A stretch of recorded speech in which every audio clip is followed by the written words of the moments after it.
Okay, let's try and imagine something for a second. Picture this. It's 2028. You wake up, check your phone, your digital wallet, and the only thing in there is GovCoin, your country's official digital currency. Yeah, it sounds a bit sci-fi, doesn't it? But the thing is, this isn't just a thought experiment anymore. We're talking about central bank digital currencies, CBDCs. Right, CBDCs, basically cryptocurrencies, but like issued by the government. Exactly. And that's the crucial distinction. Yeah. It's really important to get this straight. Yeah. This is worlds apart from something like Bitcoin, which is decentralized. Totally different. CBDCs are centralized, they're controlled by the state, and, well, every transaction could be visible, monitored. Someone even called it Big Brother's blockchain, which paints quite a picture. It really does. And this isn't just one or two countries dabbling. It feels like a massive global shift is underway. Oh, definitely. You've got the U.S. looking at a potential Fed coin. China's way ahead with testing its digital yuan already. The digital euro is on the cards for the EU. And loads of smaller nations are jumping in, too.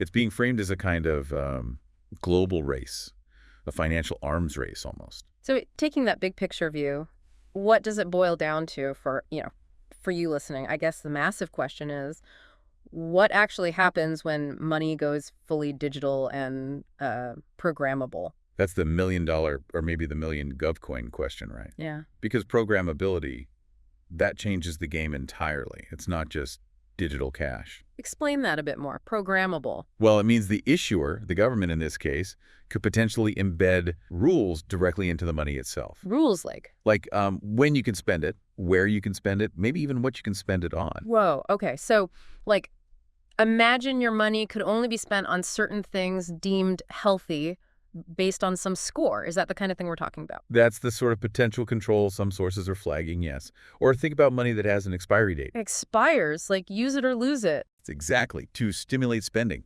China's reportedly tested features like that in their digital yuan trials. It really pushes you to spend, not save. So your digital wallet isn't just holding money, it could become more like a leash, couldn't it? That's one way to put it, a digital leash, yeah. And think about traceability. Every single payment, every transfer, it all leaves a digital footprint, a permanent one. Right. So forget cash in hand jobs or like anonymous donations to causes the government might not like. Those could become very, very difficult, if not impossible. The transparency is absolute, which has upsides, but also downsides. Which brings us to the existing crypto world. Bitcoin, Ethereum. Yeah. What happens to them? Good question. Will governments try to ban them to ensure everyone uses the official CBDC? Or will they just compete? Maybe the state crypto becomes so convenient that people just stop using the alternatives. It's a huge unknown.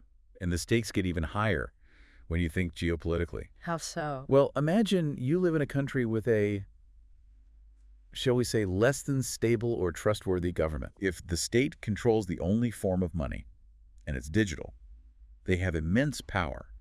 They could literally freeze your wallet, shut down your ability to transact. Freeze your life, essentially. That's the potential risk, yes. Total financial control translating into total personal control. But hang on, it can't all be negative, surely. Some of the sources we looked at mentioned potential upsides too, didn't they? Oh, absolutely. There's a definite paradox here. On the one hand, yes, the control aspect is worrying. But on the other, you could have things like super fast, super cheap international payment, right? Cutting out the middlemen. Exactly. And think about tackling corruption or crime. If all transactions are traceable. Harder to hide illicit money. Okay, I see that. And efficient welfare distribution, too. Yeah. Governments could send support payments directly to digital wallets, instantly. No delays, no overheads. So it's efficient, it's potentially cleaner in some ways. It promises advancements, definitely. But it comes packaged with this inherent risk of, well, centralized power. It's a double-edged sword. Which leads to the ultimate personal question for you listening right now. If your government rolled out its own crypto tomorrow, would you actually trust it? Yeah. How much do you trust the hand that controls the digital purse strings? Would you trade some of that financial freedom, maybe privacy, for the convenience and the efficiency it offers? A massive trade-off to consider. Because look, let's be real. CBDCs feel inevitable at this point, don't they? They are coming. Seems that way. The momentum is huge. So the final thought we want to leave you with is this. Will they ultimately liberate us? Make finance faster, fairer, more transparent. Oh, will they end up owning us? Yeah. giving unprecedented control over our economic lives to the state? That's the question to ponder.